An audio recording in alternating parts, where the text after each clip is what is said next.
Welcome back, Portugal Junkies. Hello and good morning, and a very beautiful Sunday morning. It really is. It's so quiet up here on our terrace, which we are always, on the daily, being very grateful for in this apartment. Absolutely. But even yesterday, we were out here kind of lounging, almost taking a little nap. Yeah. And I was like, I still can't believe how quiet it is up here. Because you would think, we're right in the middle of, there's restaurants, right there. And it's just quiet up here above everything. I just said that it's so beautiful. I mean, it's like, 9 o'clock, 9:30 this morning now. And I said, it's just so beautiful. You can hear a few birds chirping and all the rest of it. And we're about to destroy that with our dulcet tones. My dulcet tones. All for you. And a cup of tea. That's right. So we are coming to you. Coffee and tea time today, not wine time. We haven't done wine yet.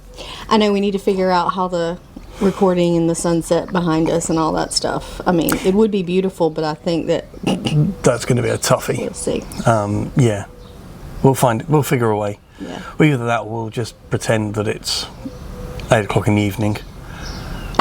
Yeah, let's just pretend and start drinking wine at 8 at 8 a.m. Well, today we thought we would come to you with... So I did a similar post to this recently on social media, and it got a lot of comments and... questions. And good morning. Oh, that was the 9:30 bell. That's right, 9:30. Keep us honest. Yeah. So I did a post about this topic, and I thought it would be a really good podcast for us to do, especially right now. So we thought we would talk to you guys about the top things that we would have to give up if we were to decide to move back to the States. Yeah. From where we are in Portugal, obviously. We live in Tavira now. It's been 2.5 years total for us, maybe a little bit more. 6-7 months. Something like that. Most of it being down here in the Algarve. We did live in Porto, if you guys remember, for the first 10 months, which was such a good experience. It was fantastic. But I did this post, and I was like, this would be a great podcast because we can talk a little bit more about each one that came to mind. This is the realities of our life now. Versus you there. Yes. Yeah. Versus the U.S. And again, I will say, I feel like some of these are going to be a little bit cutesy and joking, but some of them are pretty big and pretty impactful. So I thought that this would be a good topic for people who are considering the move abroad, or those of you who have moved abroad. You probably can relate to this. At least half of them. Yeah. So let's talk about the things that we would have to give up in order to move back to the States. Not that we're thinking about that. I'm just saying. No. Let's just clarify that. And okay. Can I also say before we get started, when we moved, we didn't know what the future held for us. We were hopeful that we were choosing this and that we were going to love it, and that we would be adventuring to somewhere that would eventually feel like a good spot for us and a good home for us. But it's not like we called our families and we were like, hey, we're permanently moving to Portugal, because we didn't know that's what it was going to be. And I think now that we've been here, I think it's very obvious to us that this feels like a really good place for us. So I just want to put that out there, because it's I don't know that many, I guess maybe now when people are moving abroad under this situation in the U.S. and the strife and the political situation, people are like, I want to get out and I don't want to come back. That wasn't necessarily how it worked out for us, because we moved before 2023. But that was just a little bit of background on we didn't know that this was a permanent move when we did it. Do you not think? No, I don't. Not permanent, I think that we maybe hoped that it would be, but you never know when you move to a different country if that's going to 100% work out. I understand. So anyway, I think this is after, when we talk about these things, it's really after some experience and truly living as a local instead of traveling in these places and dreaming of of living there. I mean, we've really experienced it now. So I think talking about these things that we'd have to give up are pretty damn true. Yes. Yeah. How they feel to us now. Oh, for sure. Go on and kick us off. Okay, kick us off. The first one on my list was slow mornings where you do not have to wake up to an alarm. That is something that has changed here. And I do believe that if we had more traditional jobs, it might be different. I think that if we were locals who had grown up here, but there's also something about Portuguese mornings, to me, that are like just slow. There's not a whole lot of There's no sign of urgency.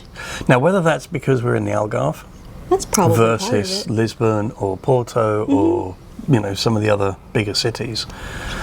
But let's not forget, Tavira in itself is a city. Yeah, it's just a small one. It's a city size, but with not a city feel. 100%. I think is probably the best way I caption it. And I also think that's part of the Portuguese culture too, where it's like people are working to live, not living to work. Yeah. So that whole like hustle and bustle of getting in at 7 a.m. after you've had a gym workout and breakfast, and it just doesn't feel that way to me here. But right, yeah. I mean, again, I think we mentioned. Did I mention this before? But there was a post about a good friend of ours doing I'm not going to mention names, but doing this sort of major hustle, like taking a photo in the back of the car on the laptop working. This is how how you grind and how you take care of your clients, and all that is true, and that was us some years back. But I look at it now and go, ooh, I get a shakes. Yeah. and that's again lines into the slow mornings. It lines into what I would lose by leaving here. I'd have to go back to something like that or similar to that, and I don't feel I want to do that now. Yeah, I agree. 100%. Lucky enough not to have to. I think that'll lead into something else that we'll talk about in this conversation later. But the reason why we can do this is also because we moved to somewhere that is less hustle, less focus on those things. We had the privilege of being able to do that too, and to take time to find work that we like, that was flexible, and all the things. But allowed us to do. I know that was a long-winded, but I do love that. Rarely are we setting an alarm, and that's probably because we're 5 hours ahead of people that we talk to in the States on the East Coast starting, and also clients that we're working with. All those things. But even to the point of you're not waking up for an 8 a.m. phone call or an alarm because of going to a physical job. Yeah. We structured our days in a way that allows us to be truly remote. Yes. And you can have quotes remote work, but it's still on a time frame according to Mr. Corporate. Yeah. That's not what we chose. Mr. Corporate. That's not what we chose. What about Miss Corporate? Well, absolutely, Miss Corporate too. Perfect. And anybody else in between. That's right. Okay, second one. What's on our list? It's a big one. Health, and health insurance, and health care, and anything around health, so financials, physical, mental. Yes. So even as lucky as we were in the States to have two really good paying jobs, or business and job, and benefits on my side that you joined when we got married. Yep. I still worried, when either of us would have some sort of medical thing that was not just like a normal, I have a cold, or I remember one time you were having some sort of gut distress or something constantly, and we had an endoscopy done or something. Well, we went to the ER daycare centre, whatever it was. Urgent care. But Jesus Christ, daycare. Daycare. Well, yeah, urgent care visit. I just couldn't believe the bill. Right. And the bills that kept coming. Yeah. For different things. Yeah. And some of them might have been $5.27 for a piece of gauze or something stupid.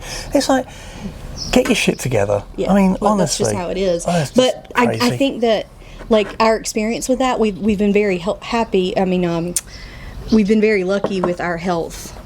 Knock on wood. Yep. And so we didn't have a whole lot of negative experiences like that in our marriage so far. Nope. But that one where we still didn't find out what was actually going on, it just kind of went away. And then the bill came, and it was, even with insurance, $3,500 just or over something $3,000, like that, wasn't over all the bills that came over the next 3 months. Again, it's one of those things where, you know, we're sitting there bitching about it and still can pay the bill, right? There's most people, they get a bill like that, and that's not going to be paid because they don't have the money to pay it in states. And so the bigger thing here is the health care / cost of care, moving to somewhere that has socialized medicine is such a huge thing here for me, that going back to that life, it's a scary thing. I mean, I don't know that I could. well, no, I mean, financially. And then we're getting older. Financially, it makes it very difficult. Oh, yeah. As you know, just as one subject line to go back.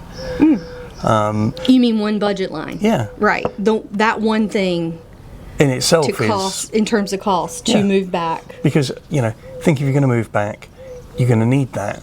If you need that, you're probably going to have to get a job. corporate type job, or a job that has benefits and things.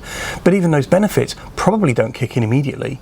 No, they don't. There's usually a waiting period Right. and all that. So all of those things. But just to kind of like touch on that, I had my endoscopy Oh, yes. couple of weeks ago, and got the bill at the hospital, and it was €79. Now that included being sedated with some Michael Jackson juice.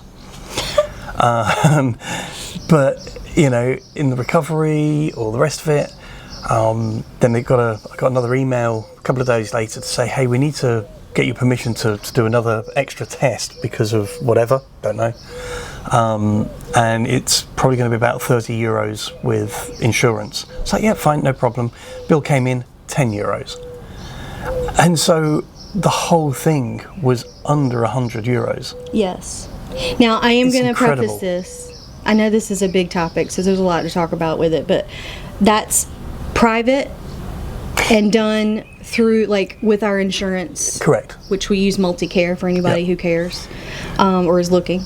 And it was a private hospital who did the endoscopy, right? If you lived in Portugal and you are a resident, you have your residency card, Like we do. you do have access to the public care here. It just might have taken a long time to get that endoscopy scheduled, and it would have been for free. Yeah. So I keep wanting to remind people how this actually works in Portugal in particular, because people go, well, I thought everything was free there, and then they hear us Well, it can talking be. about how it's $80 for an endoscopy, Right. but that's because we choose to go private and not put more burden on a the very social tough- system, unless we absolutely have to, which would be emergencies. Yeah, really. if we're only. involved in an accident in the car or something like that, and you get picked up by the ambulance and you're taken to an SNS emergency centre, That's the public health, hospitals. and they do whatever they're going to do to you, that's all going to be free. You know, there's no charge for that. But again, we choose. I think from a moral standpoint, you know, we have the opportunity to not burden an overburden system. We can afford the health insurance Right. for private insurance, and we can afford the $80 for the endoscopy, so we do it. Yeah. Because, and this is not a judgment and an expectation for anybody else. No, It's this is just a what we choice that we decide. make, and you know, it helps us too. It helps us to be able to get things done quicker because we go private and we can pay for those things, or we choose those facilities more than, you know, the public facilities. Right. That's it. I mean, it's no different to Mum in England. You know, all the stuff that Oh, she yeah. has done, biopsies, this, that, whatever, and Yeah. you know, all of those things. She chooses, because she has private healthcare, to get that done privately. Okay. It's like quicker, all the rest of it. She could go and get a knee replacement for free. She could go and get a hip replacement for free. You know, and the same you could do here on their national Just might be a system. longer wait. It might be a longer wait. It will be a longer Yeah. wait. There's no doubt about that. Yeah. So yeah, I mean, So, big thing that it was part of our decision making to come here. Yep. But now that we've actually been here, and we keep, I'll say this, one of my friends, and I won't name names either, one of my friends just got married. Her husband doesn't have insurance, and when she went to go price him on her current insurance, which is the state program in North Carolina, yeah. it was still $600 more a month. And Blows my mind. that blows my mind. It's really, I think what angers me about situations like that in the U.S. is that we have just gotten used to that in a way that is just really disgusting. And Yeah. I think that what concerns me sitting here at 47 and knowing that, like, we take care of our health as much as we can, but at the same time, you can't know what's coming. And so as you get older, the need for these kinds of services and not being just completely broke because you're just trying to take care of yourself. Things like that. I mean, I've had conversations with my best friend about that, where it's like, what are you going to do later? Right? Like, it doesn't, the prognosis for the situation with health insurance and coverage for that situation is not good. No, it's not looking any better in the future. So anyway, that's end rant. So, well, I mean, it's not really a rant, is it? It's just, it's just, I don't understand a system that works that way. I really don't. I understand that every country is different, and etc. and blah and whatever, but isn't the whole point to look after people? No, the whole point is to make money there. Well, that depends on what your point of Well, view. this is that's the issue. Yeah. So anyway, if you are considering moving abroad, this is probably one of my number one reasons to tell you to do it. Because even if it's not a situation where it's like, I'm just so ready to leave the U.S., this one issue, this one thing for you and your family moving forward is a huge positive change if you were to leave the States. Yeah. And I just, there's an argument for young people to do it, for people with ongoing medical issues to do it. You know, people who are have certain medical situations that they're ignoring because they can't afford to go to the doctor and take care of certain things, like that kind of stuff, that makes me sick to my stomach. And I just feel like this is probably one of the biggest reasons to really truly consider going. Yeah. I mean, again, it's not free, and depending on what your prior circumstances are, will, you know, essentially dictate what you pay, more or less. So, Yep. but whatever you pay is almost certainly going to be a shit ton lower than what it would cost you in the States. Right. So, Okay. What's next? What's on our list? Oh, okay. I like this one. This one's a little bit more lighthearted. I don't want to give up walking to the market, the local market, and getting fresh produce. Yep. I don't want to give that up. We would have to give that up. Like, I know that there are farmers markets and things like that in the States, and like Still we got to would visit drive some to of it. those It's just things. off the I whatever, you know. And No, but I mean, I get it that it's not like you can't do something similar. It just feels different here. It's a 2 or 3 minute walk for us or something, maybe 5 minute walk. I was going to say, how fast are you walking? 5 minute walk, and like I love that. It feels like that's a very romanticized thing. I remember talking about that on another podcast about like what it would be like to move to Europe and walk to the market and walk home with your groceries, but that actually happens here. Yes. So not every day, but I like that, and I like knowing that you are supporting your local farmers and stuff. And this is not saying that we don't go to normal grocery stores, but it is really, really nice to do that. Yeah, so for definite. I don't want to give that up. And also, it's a great way to meet people. Jeez, that sparrow is noisy. It's a great way to meet people. It's a great way to have very broken Portuguese conversations because let's put it this way: a lot of the people at the markets, a lot of the vendors, are not of the younger generation. They're not going to typically know. They're much not all English. Yeah. typically going to be able to speak English, or if they do, it's broken. And that's a privilege, and thank you very much indeed. They're the people that we need to go practice with. I'll take your help, where you're willing to give it. But it's just nice to you walk down some of the little up and down things, past the veg and the vendors, and I know that you get to know them. They get to know you by sight, and it's like, oh, dear. And we have our favorites. Yeah, and I love that. Absolutely. I don't know why. It's just because we started going to this one lady, and I like her. And her husband, I presume her husband. But yeah, it's a really, really good way of integrating. Yeah, I don't want to give that up. No.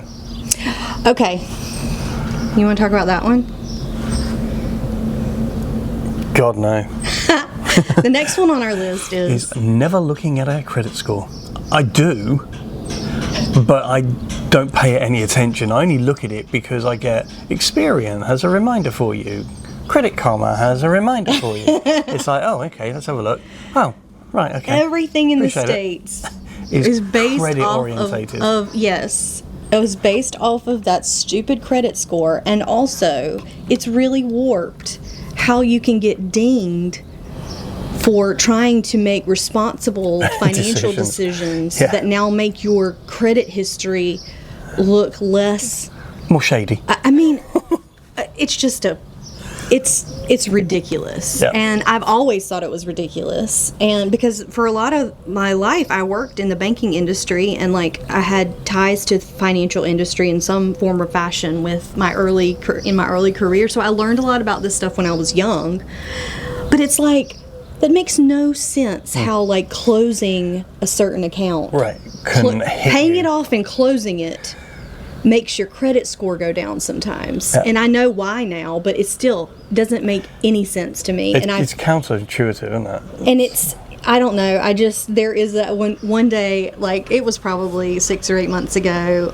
I'm with you. I mean, I do look at it, but I don't incessantly worry about it. I don't worry about it because it doesn't matter anymore. Well, we don't have anything massive that we're looking to purchase. But even so, it's here. Right. So like.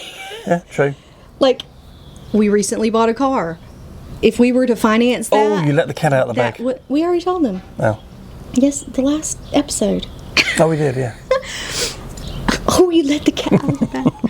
So if we had wanted to finance that, that would not be on our U.S. credit score in any form or fashion. No. Like they do not. These two things do not exist here. I wonder what it would have been like if we hadn't just bought it and had looked for what they were, what a lending institution or they're probably going to look for your income. Yeah, what they would have come back and asked about. Income? Sure, but what else? I'm just curious. I don't know. Yeah. I'm not curious enough to go and find out. No. But anyway, okay, that one's a big relief. So that's probably going to hit somebody right straight through the heart. Here's the thing.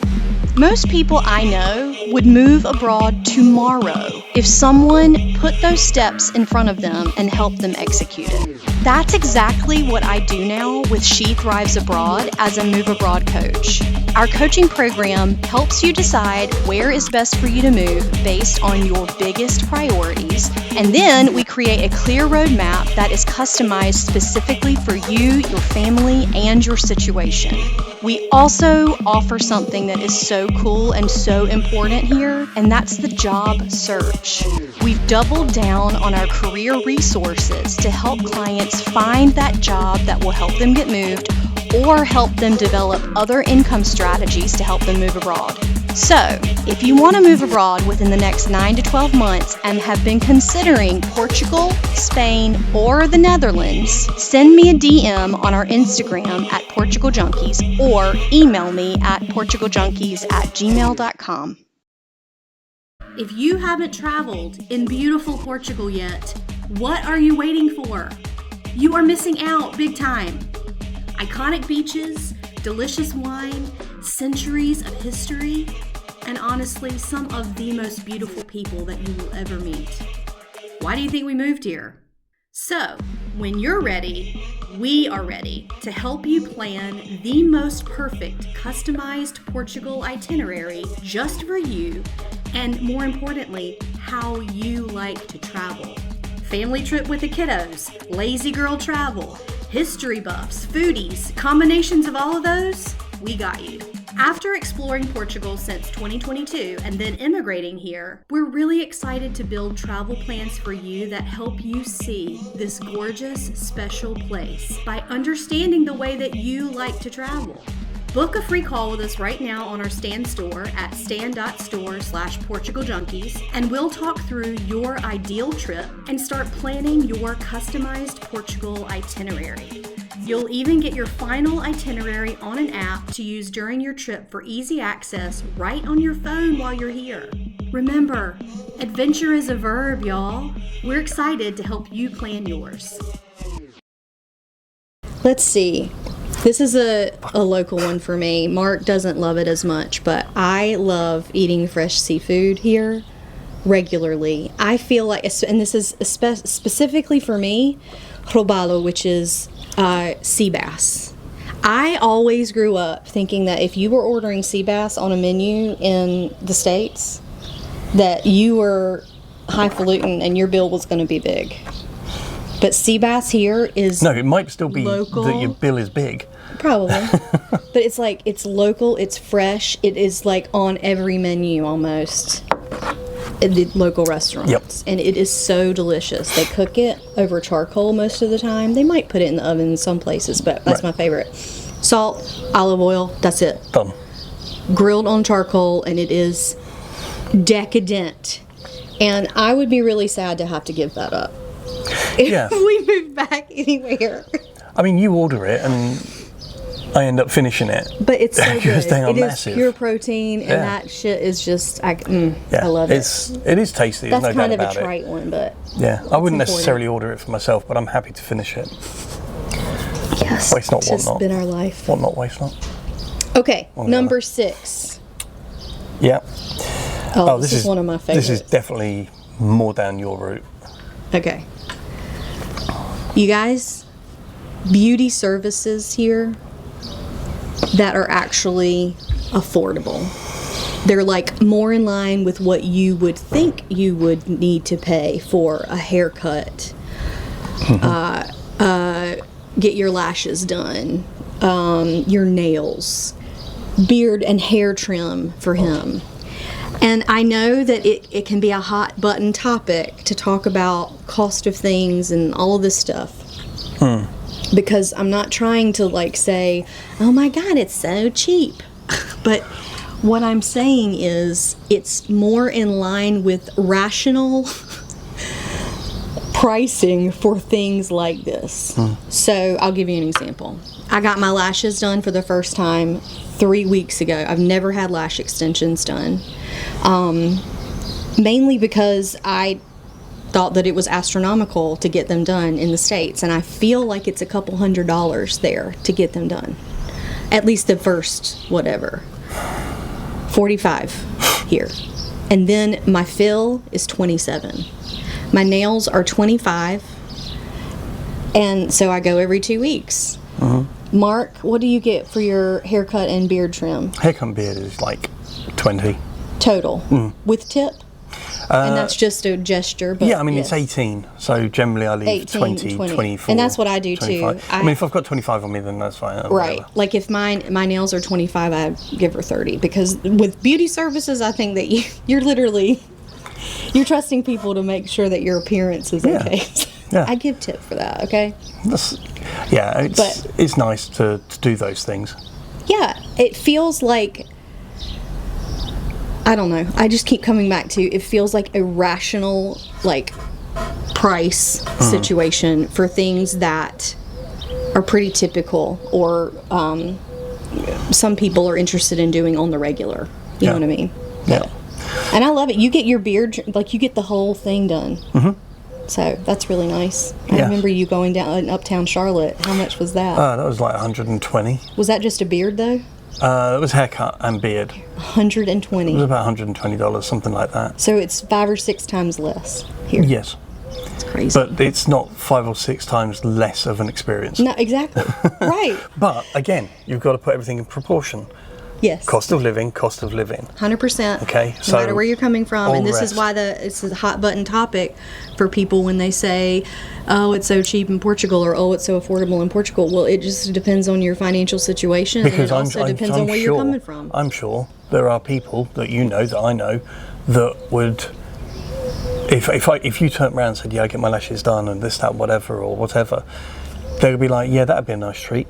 Yes, and 100%. they look at it as a treat. Yes. And the same for getting a beard or a haircut. Yes. I may get charged tourist price from Ricardo. I don't know, but whatever it is, I'm very happy to pay that amount for what he's giving because I have a nice conversation with him. Yeah. They make great coffee, all the rest of it.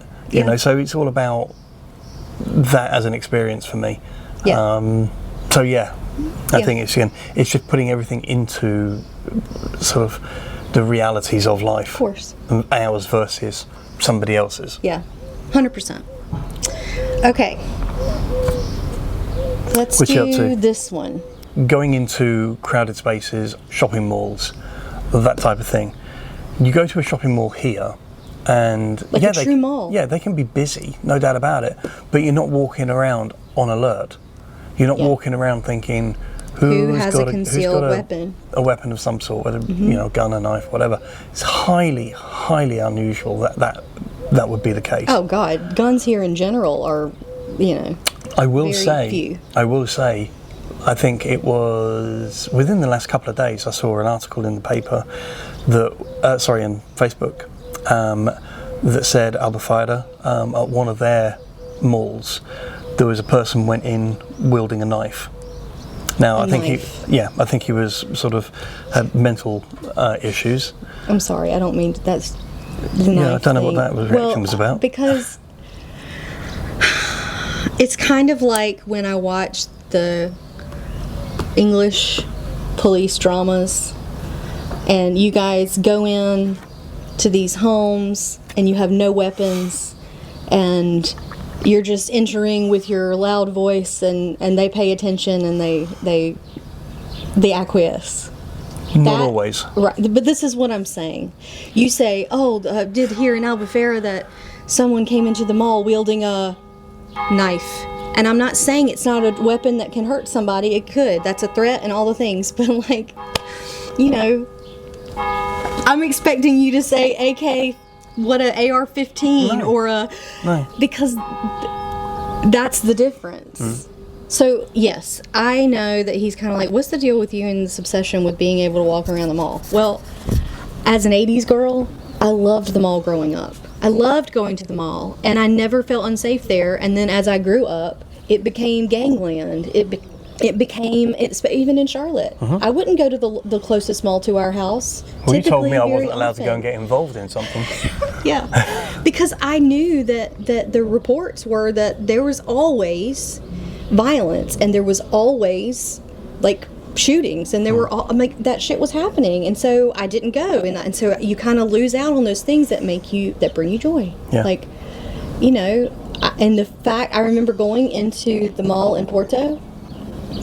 And it was totally like a traditional, like multi-level mall, and I was like, I love this. I've missed this. And it had a Taco Bell. and it had a Taco Bell and a Pizza Hut. Yes. And I don't know. I'm in gratitude about that every time we go. And we have a little local mall here, and I love it. Yep. Like, I love walking around the mall. And I love walking around the mall without having to worry or feel like I'm going to be threatened in some way. And no doubt. It's just a little bit of joy that I had lost being in the States, or at least where we were. I don't, I can only speak to where we were, Charlotte, but... Yeah, I mean, again, it is nice to know that you can walk around anywhere, pretty much anywhere, without any fear. Yeah. I mean, be aware of your surroundings, always. It's not like... There are people here that have mental health struggles. Right. There are a handful of people in town that are transient, and I think that's attributed to mental health issues, if I had to guess myself. Yeah.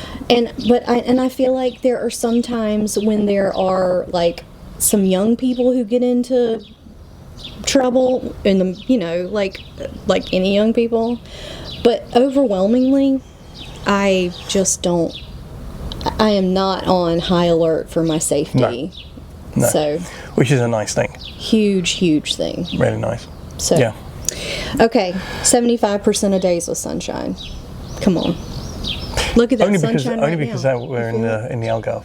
Yeah. But this is where we are sitting. So we're talking about like where we are, where we would have to leave Tavira and go back to the States. Like, that's something we would be giving up. Yeah. And I also feel like but could you not go back to the States and still have 75%? In certain places you could, if you chose. Right. But just not at the same cost. Yeah, but I also feel like, so it can get really hot here, but it's not as humid as North Carolina. True. Sure. True. So it's even more enjoyable. Like, we've had a couple of days that were just inching into the 90s here, Fahrenheit, and it's like, it doesn't feel so hot you can't breathe. Yeah, it's not taking your breath away completely. Right. And you only need to shower maybe twice a day. I remember the first times when I landed in Charlotte, I packed, coming from England. It's like, okay, I've got my jeans, I've got my polo t-shirts, I've got my jumpers, and in one suitcase. And I landed, and I'm like, what the frick is this? Where is the pool? Where's the pool, and where do I find shorts? That's so funny. It was ridiculous. I wish I had seen that happen. I wish I could have been on your shoulder watching you go. It was not a pretty sight. Yeah. Walking around sweating. It's like, Jesus. They say a lot of, I would say a lot of marketing for, getting people to Portugal. And they like to say that Portugal has 300 days a year of sunshine. And I think that depends on where you are in Portugal. Oh, definitely. Northern Portugal is not going to give you 300 days of sunshine, and I would even say that down here, it's gotten less. This year or two has appears to have switched. Yeah. Even speaking to locals that lived here for their 70 years or whatever. Yeah. They it's gotten a little bit more wet. Yeah. In the winter. That wet period extends another 2 weeks, 3 weeks. But once you hit April, May. I mean, we haven't had much rain in the past 6 weeks. Nope. Right? So it's like, it's just how it goes. I mean, I feel like last summer, from May until September, I feel like it rained once or twice the whole time. So, it's beautiful. Yeah, and then you're sort of like, oh, I can't go out today, it's raining. It's like, no, I'm going out. I was standing the damn thing. We do have brollies. And the skin is waterproof. It's not gonna, you're not gonna melt. You're not that sweet. Come on, I am.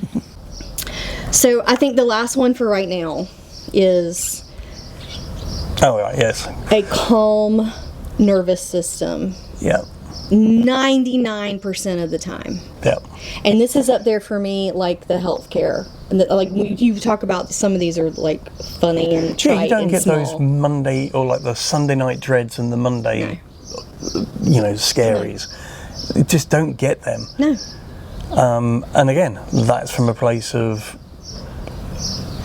having changed our lives. Right. And also changed your geography, and also integrated into the local culture and the local community. It feels like a home now. Like, all of those things go together for me in terms of like calming and having that kind of even-keeled life. Yeah. Again, 99% of the time. Like, I might have a bad mental health day every once in a while for whatever reason. Yeah. But it's not usually due to external factors. It's not due to something that's happening here or the work that I'm choosing to do or any of that. It's just probably an anxiety thing, like like a chemical imbalance kind of thing. But you know, I mean, yesterday, for instance, it was we chose to have a very slow day yesterday. Because we'd helped our friends move the day before, and it was just like, okay, well, let's just chill, stay around the house, kick around outside. And I was laying on the sofa in the front room because it was cooler, and dog was laying on one, Sparko. I'm laying on another, listening to music. Spotify on my phone, and it's like, I don't know if I've ever really done that. Now, I know that I have grandpa naps because you've listened to that in previous episodes, but this was slightly different. This was a choice to, like, okay, I'm definitely going to go indoors, and I'm definitely going to listen to some music, and I'm definitely just going to chill out. Yeah. But it's definitely something that I would give up. If I left here, there is no way that I would be sitting anywhere in the States or even in England, likely, just absolutely chilling. Yeah. Because I would always be feeling that there's something I have to be doing. And that's not to say there isn't stuff I need to do here. I do. But I just choose how and when I can do that. Yeah, and that's a great opportunity to chill and calm and relax. There is something about this place for me that just, and I can see it, like, I think you forget how anxiety-ridden you used to be. Oh, I still am, I think. Sometimes, but not every day. Not like the work stuff would just drive you batty. Absolutely. And I feel like it took a long time for you to figure out how to not carry that here, even without the job. Yeah. Right? The business side of things. But it's like, I don't know, there's just something about this place that brings me a lot of calm, and maybe I think a lot of it has to do with simple life stuff too. Yep. You choose to be grateful in the moment for sitting out here and having quiet and hearing the birds. Yep. You're grateful that when you take the dog for a walk, it's along a beautiful river and you look up and you see the clock tower and the castle. Like, you start to realize, like, some of it is choices that make you have a 99% calm nervous system. And I will say this, that, you know, we chose to give up our careers, our jobs, our money, and come full circle to something that is completely the opposite of what we had. Yeah. In every single aspect. We took a big risk and it paid off. It's paid off. Yeah. And you know, hopefully for people that choose to do this, it works out the same for you guys.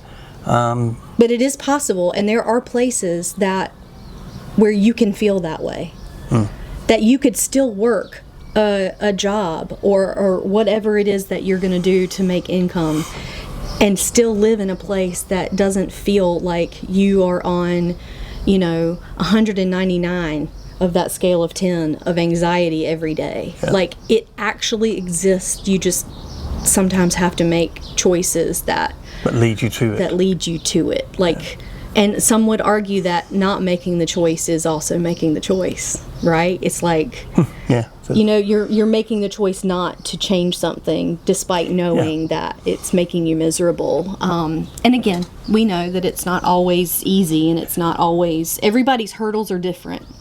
Everybody's going to have the hurdles, and they're all going to be different for one reason or another.